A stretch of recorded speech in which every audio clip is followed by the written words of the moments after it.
दिव्यांगांना घरकुल आणि जागा यांसह विविध मागण्यांसाठी सकल दिव्यांग सामाजिक संघटनेचे महानगरपालिकेतील सहाय्यक आयुक्त सुप्रिया चव्हाण यांना निवेदन। येत्या 22 जुलैपर्यंत मागण्या मान्य न झाल्यास महानगरपालिकेत साईबाबा मंदिर समोर बसून ठिय्या आंदोलन करण्याचा सकल दिव्यांग सामाजिक संघटनेचा इशारा।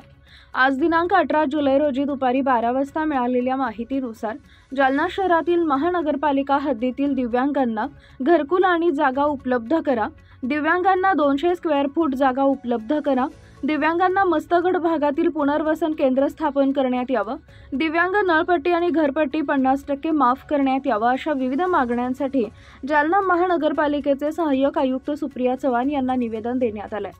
येत्या 22 जुलैपर्यंत मागण्या मान्य न झाल्यास महानगरपालिकेतील साईबाबा मंदिरासमोर ठिय्या आंदोलन करण्याचा सकल दिव्यांग सामाजिक संघटनेचा इशारा देण्यात आलाय। यावेळी या निवेदनावर सकल दिव्यांग सामाजिक संघटनेचे जिल्हाध्यक्ष राहुल मुळे, शिवसेना दिव्यांग आघाडी जिल्हाध्यक्ष अनिल मगदुले, राष्ट्रवादी काँग्रेस पार्टी दिव्यांग सेलचे जिल्हाध्यक्ष सतीश फतपुरे, पूजाराम घडे आदींची स्वाक्षरी आहे। जालना महानगरपालिका अंतर्गत दिव्यांगांना घरकुल आणि जागा असेल किंवा पुनर्वसन केंद्र असेल किंवा नळपट्टी आणि पाणीपट्टी हे 50% माफ झालं पाहिजे, या मागणीसाठी आम्ही आज महानगरपालिकेतील सहाय्यक आयुक्त सुप्रिया चव्हाण मॅडम यांना आम्ही आज निवेदन दिलेलं आहे। येत्या 22 तारखेला दिव्यांगाच्या मागण्या मान्य न झाल्यास महानगरपालिकेतील साईबाबा मंदिर यांच्या मंदिरासमोर बसून आम्ही धरणे आंदोलन करणार आहे।